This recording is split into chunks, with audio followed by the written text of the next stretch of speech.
Around Dodge City and in the territory on West, there's just one way to handle the killers and the spoilers, and that's with a U.S. Marshal and the smell of Gunsmoke.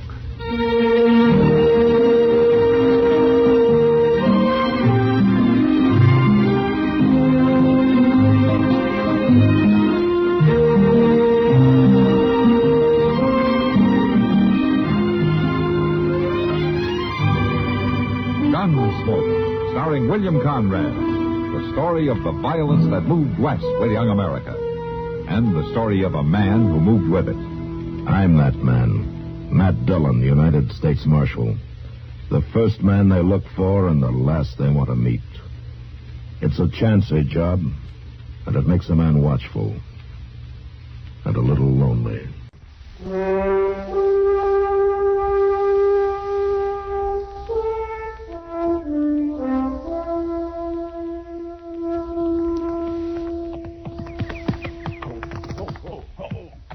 Mr. Dillon!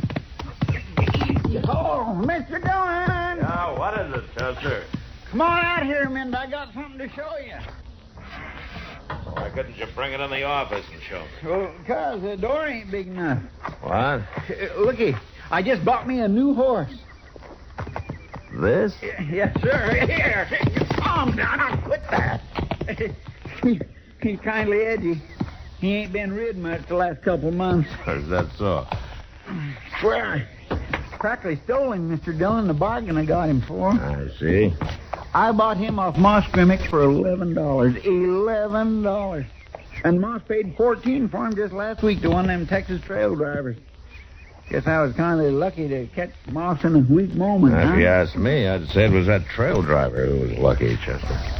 Oh, what are you talking about? This is a good horse. Yeah, he might be if it wasn't bowed in both front legs, didn't have bad hocks, and wasn't wall-eyed, Roman nose, and probably wind broke. Wind broke? I'd say that horse is worth about $5, Chester. On a gamble, of course. $5? Mr. Dillon, if that horse ain't worth $20, I'll eat him. Raw. And I'll tell you something else. If you Hey, just wait a minute, Chester. What's the matter? Why, declare, that looks like the stagecoach from Cimarron. Why ain't he stopping at the depot? He's coming here, I guess. Must have had some trouble. Trouble? They don't carry no bullion or nothing that's worth anything. Oh! Marshal? Yeah? Marshal, Yeah, what's wrong, Jess? we got shot up, Marshal. A couple or 3 miles out of town. One of the passengers inside there's hurt. Oh, I'll take a look. Feller rode up alongside, mask over his face, fired point blank. Good Lord. What's the matter? Give me a hand here, Chester. It's Doc. He's shot bad.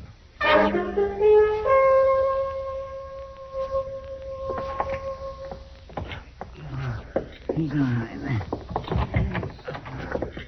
Here, let's put him down on the couch. Oh. Easy now. Matt? That's you? He's coming, too. Matt? Now, don't try to talk, Doc. You're going to be all right. Chester, you see if you can find Kitty, will you? All right, sir. I'll get her over here right away.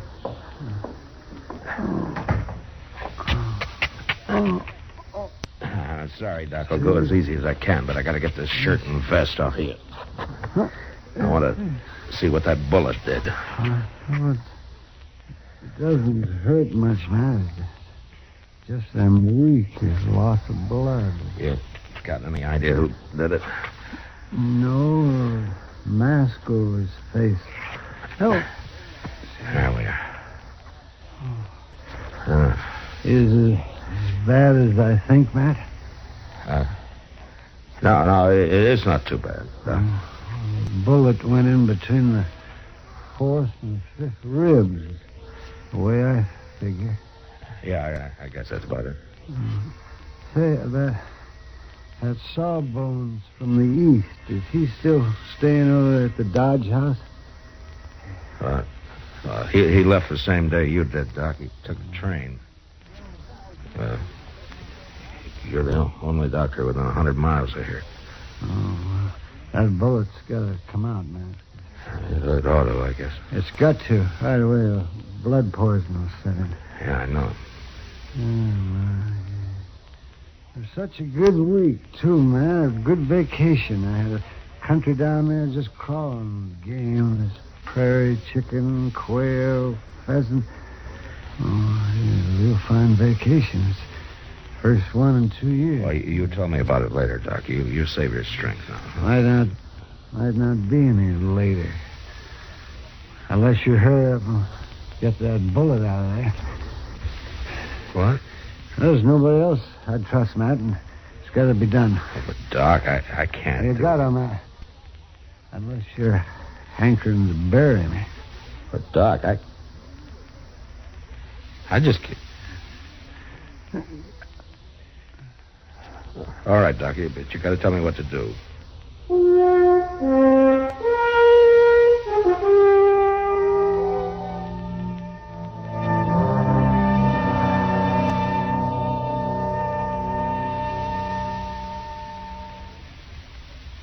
Now, just listen a minute, if you will. I've got a little story to tell you. Well, it's not so little. It's sort of a tall tale. It's about John Darling. Maybe you've heard of him. Used to be a boatman on the Erie Canal. Moved west and became a farmer. Well, old John Darling was a hard worker, he was. Became a real champion farmer. They tell about one time when John was re-shingling his barn. A heavy fog rolled in, but that didn't slow him up at all. No, sir. He kept hard at his shingling till noon. Well, while he was having lunch, the sun came out. And John discovered he'd laid the shingle roof 40 feet above the rest of the barn. Winters used to get pretty cold up that way, but this one particular winter was the granddaddy of them all. It got so cold that the air froze thick, and you had to push real hard to get through it. Well, this heavy air wouldn't let the smoke out of John's fireplace chimney. He found a solution, though. He whittled himself a paddle, fixed an oarlock to the fireplace, and he pushed the smoke up the chimney. He sat there by the hour, rocking in his chair, paddling the smoke and singing. Everything worked real fine till one bad night when the smoke froze into a 96-foot column straight up from the chimney. It was too much for him to lift with the paddle, and he just had to suffer through the rest of the winter as best he could. It was kind of a joy, though, in the spring when things began to thaw out. He had lots of entertainment listening to singing coming out of the melting smoke. The songs he'd sung during the winter had frozen right into the smoke as it went up the chimney. Fact of the matter was, he got so interested listening to himself sing that he tripped and broke a bottle of growing tonic he'd concocted. This stuff was pretty powerful, and it soaked down into the ground where he'd planted wheat. Next morning, John was one surprised gent when he stepped outside. Yes, indeed. His wheat overnight had grown as high as his roof. Hard to believe, isn't it? Say, isn't it nice being citizens of a country where you can talk and laugh free as a breeze, and write and read and worship, too? Yes, sir. Maybe you don't think about it much, but you should.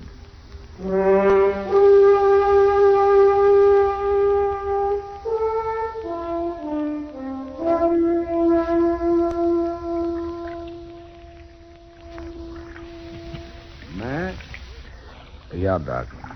you scrubbing your hands real good? Well, if I go much further, the bones are going to be showing. You use plenty of that yellow soap? Yeah. I got her, Mr. Dillon. Oh, thanks, Chester. How about Kitty? Matt. Doc, I'm sorry. How do you feel? Oh, terrible, Kitty. I don't suppose you thought to bring a bottle. Well, knowing you, that's the first thing I thought of. Kitty, you're an angel. How much? Well, half a glass for a start. Doc, don't you think maybe you ought to take it kind of easy? That stuff might not go too good with chloroform. Chloroform? The bullet's got to be cut out before it starts blood poisoning, Kitty. But, Matt, you don't know anything about operating. I'm not any happier about this than you are, but it's got to be done. Kitty, will you please hand me that whiskey? Oh, yeah, I'm sorry. Here you are. Oh, thank you. Doc's going to tell me every move to make. Hey, Doc, how are you going to tell me when you're unconscious? Well, I wondered how long before you figured that out. Say, Kitty, fill that up again. No, wait a minute, Doc. Now, don't you worry about mixing whiskey and chloroform. There's not going to be any chloroform. Doc, I can't. I know what I'm doing now. That bullet, Matt, it's going to be tricky getting it out. Doc, isn't there something I can do? Yes, will you pour me that drink, please? And Matt, you bring that bag of instruments over here and spread them out there on the table. And I'll show you what you're going to need. Look, Doc, I don't... Go on now. You hurry up. All right. Kitty. Here you are. Oh, thank you, Kitty. Oh. Well, what are we going to need here, Doc? Well, let me see now. See that turn over. Oh, that thing there looks like blacksmith's nippers. Oh, these? Yes, that's right. They're forceps. Yeah. Now, and then those two things right there, you see, they're probes. Uh-huh. And then that hook probe, too. We'll need that to get hold of the bullet. Yeah. And then a couple of them little knife things right there, lancets. You mean these? That's right. I guess that ought to do it, so. You can just put the rest of the stuff away. Yeah. And, Chester? Yeah, Doc. You bring that brown bottle off that shelf there. That's iodine. Sure, Doc. Kitty, I'll have another little drink there before you leave. But, Doc... Whatever he wants, Kitty. It's his party. Yeah,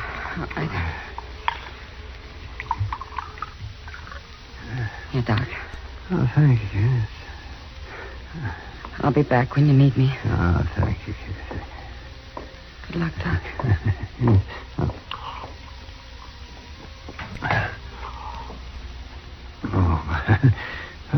One more good stiff drink like that, and I'll sing all the way through this thing.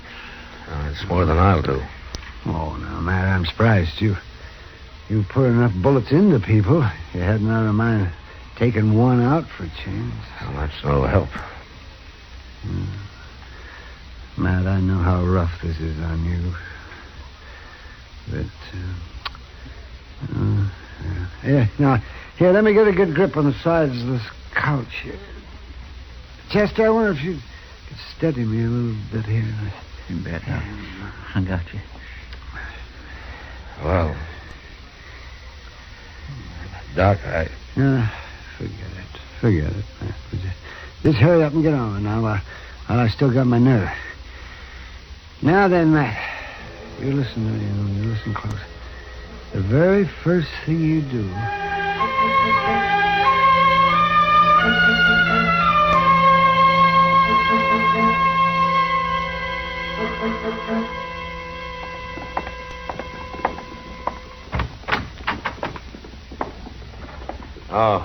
How are you, Chester? Oh, Mr. Dillon.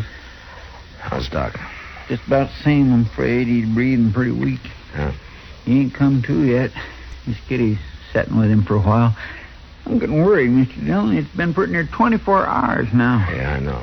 It just don't make sense. Doc never had an enemy in his whole life. I know that. It couldn't have been somebody trying to rob the stage, or they'd have shot the driver. No, it wasn't a holdup, Chester. Say, look, maybe they mistook Doc for somebody else. No, I thought of that too, but it just doesn't make sense. The only other passenger was a salesman from the east, and he doesn't look anything like Doc, and he doesn't know a soul in this part of the country. No, it was Doc that the gunman was after. But why? There ain't a person in this town that ain't beholden to Doc. It seems like there's one who isn't. First vacation Doc's took in 2 years and has to end up like this. Why, if Doc was to die, this town would be in a real trouble. Forget it, Chester. There's no use jumping at things. As long as I live, I won't never forget Doc laying there, gritting his teeth, turning white, and still trying to grin while you dug that bullet out of him. Whoever done that must have been crazy. I thought of that, too. Or maybe a stranger in town who didn't know Doc, but that still doesn't help. Yeah, come in. Anything I can do for you? You sure can, Marshal. You can get your hands up. You two. Well, I'll take that gun of yours, Marshal. There. That's better. What's on your mind, mister? You've been talking all over town, telling what you was going to do with that fellow that shot that doctor. Well, Marshal, you're looking at him.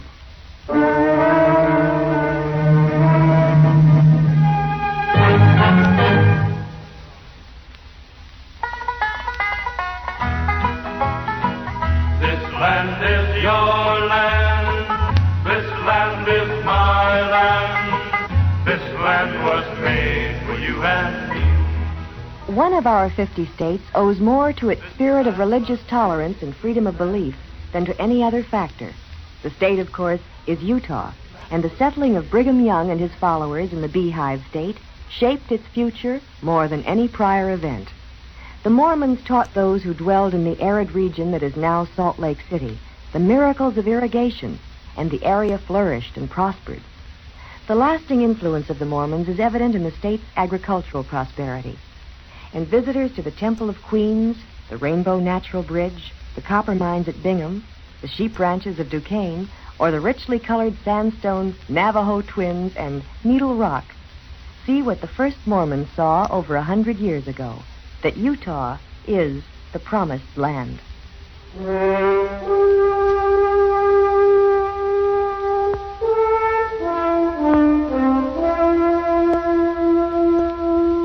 All right, you got my gun, mister. You mind if I put my hands down now? Just don't neither one of you try nothing, that's all. What's your name? What difference does it make? I kind of like to know who's pointing a gun at me. The name's Bricker. Hod Bricker. You're new in Dodge, aren't you? You've been here a couple of months. We? You asked too many questions, Marshal. I'm going to ask one more. Why did you shoot Doc? Because he had it coming, that's why. And if he... Oh, you hold it there. Take it easy, Chester. Well, I was just shifting my feet around. You two know what's good for you. You won't know more than breathe. What did Doc do to you, Bricker? Plenty. Something bad enough that you wanted to kill him? 10 times over. Doc never hurt nobody in his whole life. You shut up. That's what the marshal's been saying all over town. That doctor never done nobody any harm. That whoever shot him was a dirty skunk and hanging was too good for him. And you don't agree with that, huh? I said he had it coming, didn't I? And I had plenty of reason. Is that why you came here, to tell me about your reason? Well, I just wanted you to know, that's all. But you try to make a move, and I'll shoot you, Marshal. I didn't come here to, but I will if I have to. Yeah, you said that. All right, Bricker, what about your reason? What did Doc do to you? He killed my young'un. That's a gall-dang lie. Shut up and stay back there. Do like he says, Chester. 6 years old. Our only young'un. And he killed her just as sure as if he had pointed a gun at her head. But he didn't point a gun at her, did he? It was just the same as. She was took sick sudden like with the chokes. And I come for the doctor. And he was gone out of town on a hunting trip. The only doctor here, and he was gone. He's got no right to, when he's the only doctor in town. That was the only vacation Doc's had in over 2 years. And there wasn't nothing we could do for her. I sat with her for 2 days and 2 nights, watching her fight for her breath, all the time getting weaker. And finally, she died. And day before yesterday, I buried her. So you got a gun and went after Doc, huh? I heard he was coming back to town yesterday, so I rode out and met the stage and shot him. And he had it coming. You figured killing Doc would bring your daughter back? Well, if he had been here like he ought to, she'd still be alive. Maybe, and maybe he couldn't have saved her anyway. He ought to have been here. Now, you shut up and listen to me. I seen Doc work 72 hours straight without sleep during epidemics. There's a whole lot of people walking around Dodge today who wouldn't be if it weren't for Doc, and some of them are young'uns, the same as yours. Doc would have been the sorriest man in town if he'd known about your daughter, but he didn't know. Because of something he didn't even know, you lost your head. And you went out like a mad dog and you shot him down. And now you're sorry about it. What are you talking about? That's what it is, isn't it? You come to your senses now. That's why you come in here, to give yourself up, isn't it? I told you, I know what you told me, but that wasn't your reason for coming, was it? Now, you hand over that gun, Bricker. You stay back. I'll kill you. You won't pull that trigger, and we both know it. You hand over that gun.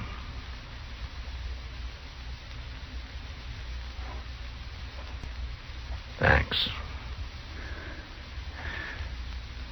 That doctor. Is he dead? He's the next thing to it. I hope he don't die. You better hope. Now, Rochester, lock him up. Yes, sir. Come on, mister.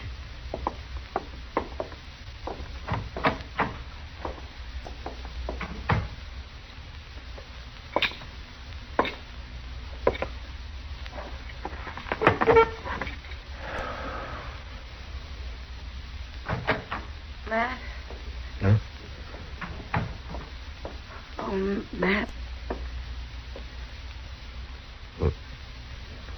What is it, Kitty? Matt, I think Doc's going to be all right. He's awake, and he's mean, growling. That's a good sign. He says if he's not out of bed in 3 days, you'll probably take over his practice. Now that you've had a try at it. You know something, Kitty? No. What, Matt? I think I'm going to send that miserable old goat a bill.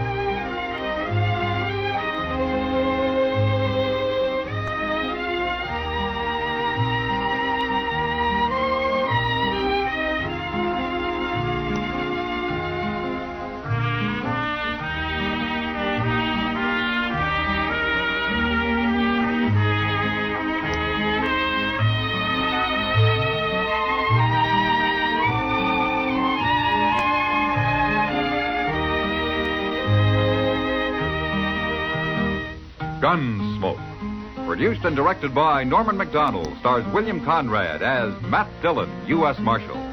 The music was composed and conducted by Rex Corey.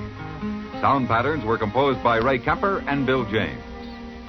Featured in the cast were Parley Bear as Chester, Howard McNear as Doc, and Georgia Ellis as Kitty. George Walsh speaking. Join us again next week for another story of the western frontier of America in the 1870s on Gunsmoke.